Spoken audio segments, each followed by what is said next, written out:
What it do, man? It's your boy Euro Gotit, not Gotti. I'm a mob boss, but not like John Gotti. We having it, so it's Euro Gotit. So make sure you check that out. Make sure you get that right. From the west side of Atlanta, I'm right here at Spin Realer, man. I'm about to get into the real deal exclusive. Eat some drops and things that you don't really know about me. So stay tuned, lock in. We about to find out what it is.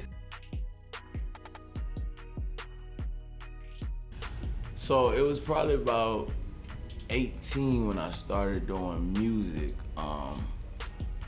Long story short, I was locked up from the time I was 22 to 24.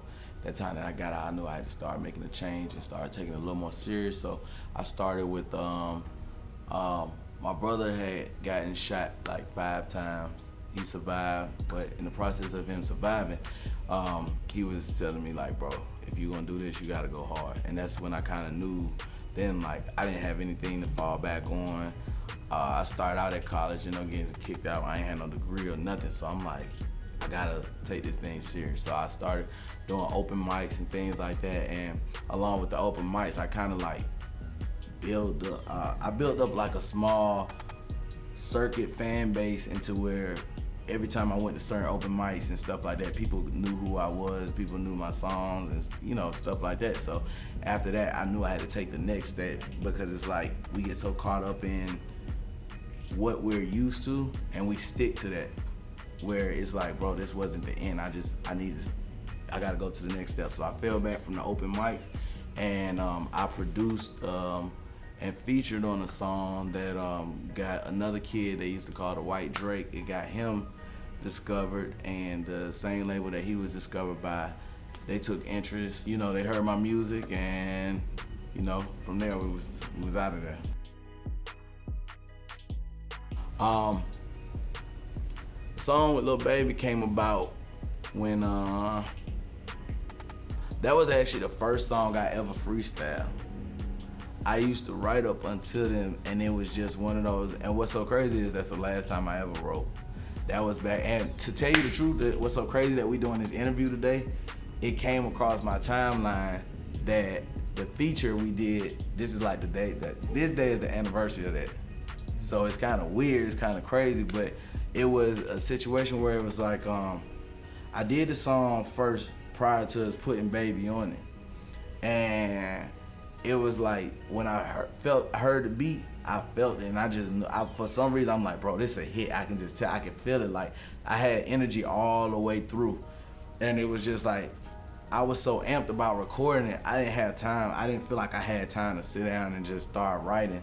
I just went in and just start rapping. I don't mind working outside of my city, but I gotta start here first and foremost, like where I'm from. Like, it's that family type feel. I'm from the west side, Baby from the west side. He was doing his thing, and it just so happened he got on it right before we did this, right before the song with him and Drake dropped, and like he went crazy. Like that's when we recorded. We recorded and we was about to put out the song. So it was like, I blew up. I ain't gonna say blew up. I started going crazy before the song dropped. I forgot the number of followers I had before the song dropped, but it was just like, it was so anticipated before it dropped. Like, we built up the momentum to where people was asking, like it was all on World Star, Say Cheese and stuff like that. People was just going crazy. So it was like, we knew that was the one. My relationship with other Atlanta artists is not really a gray area. It's more either they love you or they hate you. It's a few artists that I can say, like, I don't want to call out their names because I might miss somebody, but that I would say, as far as Atlanta, like, it is true as far as like the love that's being shown. Cause I ain't gonna lie, like, I get a lot of genuine love that's like, like reciprocated, as well as it's dished out to me first. So it's like, I respect it and I love it. What was crazy? I was in college, and the way I got kicked out of school was because I always knew, like, I saw my future in music, and I never saw it in nothing else. I was going to school to be a lawyer, but it was just, I felt like my whole life I battled trying to satisfy my mom and make her proud and stuff. So I was just like, this is just put the icing on the cake. But then I was thinking to myself like, I wouldn't be living my own life. Like this ain't what I want to do. I don't even know what I'm doing here. And I actually had a talk with my best friend, and he was telling me, he was like, bro, anything you want to do in life, you just gotta focus on that and lock in, like be successful at it. And nobody, I don't care if you were a porn star, if you were successful, people always find the good in what you're doing. There's somebody who's gonna say you're doing right. So if that's what you want to go for it, bro. Like, and from there, I knew that I was supposed to, like, if I'm gonna leave school, go on, focus on the music, but I ended up, like, I was already dipping and dabbing in the streets anyway, because I'm from Atlanta. I was still here in Atlanta, and I was still around the hood. I was just in school. So I left school, and I jumped in the streets completely. Like, I wasn't even focused on the music, but it was just like, that stuck with me, because once my mom really found out, like, I was rapping, like, for her to be, like, so hard of a Christian woman, she was, like, really, like, she was proud. Like, she was just proud. She called me and told me, like, I'm so proud of you. And I know she was proud of me because I can give her money. Why not? Like, the way I came about Euro Gotit was, I was always into, like, European cars and stuff, and then fashion as well. Like, you know, I was fascinated by the places as well. And so it was like, my first favorite car was a Rolls Royce Phantom. When we used to have talks, I didn't really talk about Dragon Ball Z because I don't really know much about Dragon Ball Z. I didn't want to go back and do all the catching up because everybody was ahead of me at that time. I didn't know about Pokemon. I didn't know about wrestling. I knew my dad knew how to dress, and I knew I used to like European cars. And his suits was always, you know, he rocked a lot of designer suits and stuff, Versace and Burberry and stuff like that. And at that time coming up, we was in like the Rockaway and Mecca era, so I kind of felt like it'd be out of place to.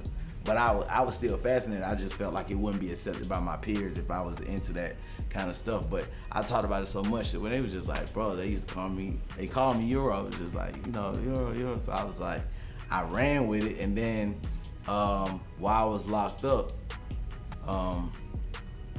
at that time there was BET 106 in Park, and they had dropped the premiere video of, there was a guy named Euro 2 at Cash Money or Young Money.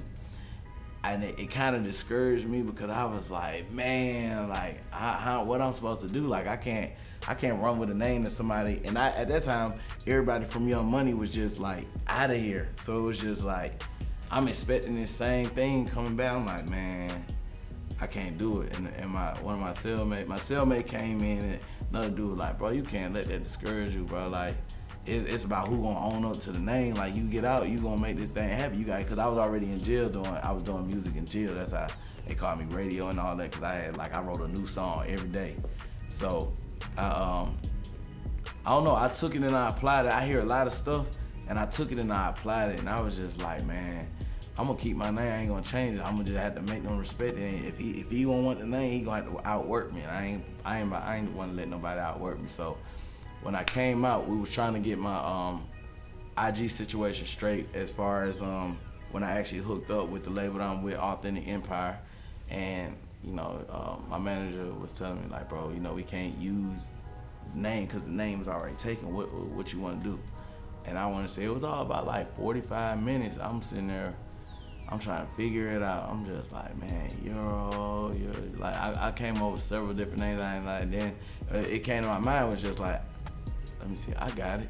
And then when I thought about it, I was just like, I don't know what, it was weird because I didn't know what my next thought was. It was just like, I got it. And I was saying that to say, okay, I know what my name gonna be, but I just ran with it. I said, got it. That's it, Euro got it, I got it. That's it. And he was like, got it? Oh, I like that, like the mob boss. I'm like, nah, like, I'm having it, I got it. I'm gonna manifest everything, so Euro got it.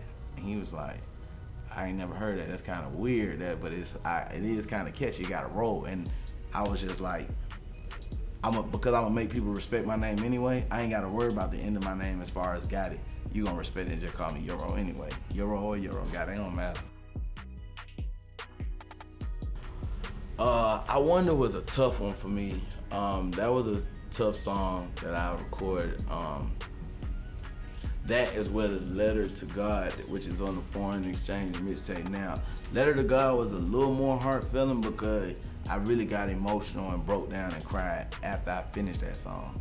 Like people be in my DM a lot to me, bro. I feel chills behind it, but it's because it's like I said, I carried my emotion at that time, and I like voice it on the song. It was the same way with I Wonder, because it was like I just was having an experience where I was thinking about like where I was as opposed to where I am. That's one of them questions where like we as artists or entertainers, we always have to ask that, where it's like you be in a position, like I'm in a position now where it's like who don't rock with me, who don't seem like they're genuine, who it's like everybody's like your brother or we're home, but it's like look at this position I'm in now. But if you knew me prior to all this, when like nobody would come to the shows, I sent out a group chat of like 60 plus people, like, and only 2 people might show up or 1 person might come. It's a relatable song on the surface of people commonly thinking that way, but it's more relatable when you starting to elevate and you have to start to figure out the difference between the real and the fake. The Foreign Exchange project is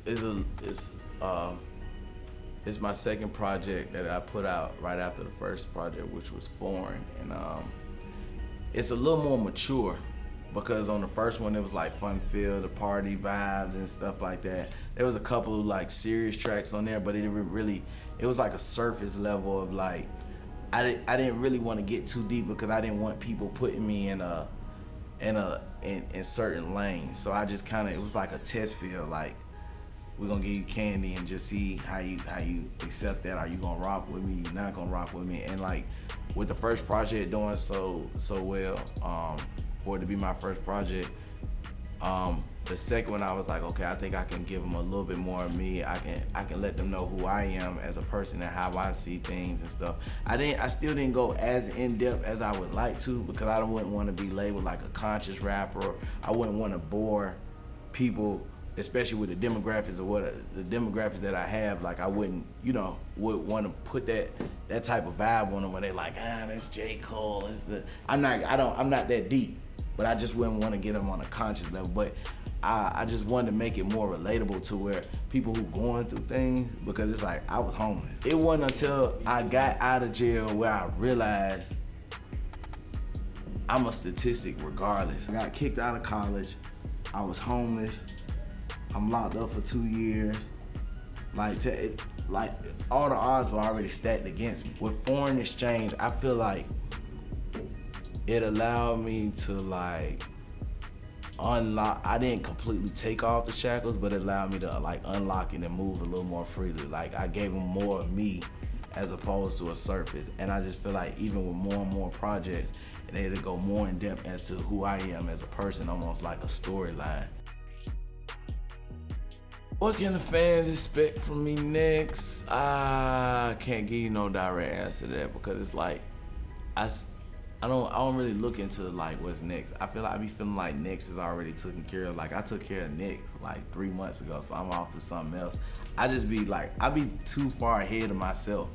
And so it's like low key I be trying to play catch up with myself, if that makes sense. I got certain workshops that I'm gonna be doing, different things I'm gonna be doing for artists because I knew I can understand the struggle of being an artist and not knowing where to start. Do I build a fan base? Do I get some music? Do I run into an investor? I don't know where to start. So it's like there is no perfect way to get in the game. It's different ways. I feel like if it was a perfect way to get in the game, Jay-Z would have a lot more artists, Diddy would have a lot more artists because people got that perfect. There's no perfect way to get in the game. You just gotta just stay at it. Just keep your feet running until something catch. Like, it's, whatever that way is. But I feel like there is a certain way that we can help like guide people who are genuinely not so much passionate but knowing their calling. And I think that's the difference. Like I knew this was my call. I never believed I was supposed to do this. I knew I was supposed to be doing this. I didn't have nothing else. Like I never saw a vision for nothing outside of what I'm doing. Man, it's been real good being here with y'all, man. Again, I'm Euro Gotit. I'm sure you got that right this time. And I want to thank you exclusively for tuning in, locking in with me right here on Spin Realer, and finding out some facts and things that you didn't know, but you know now.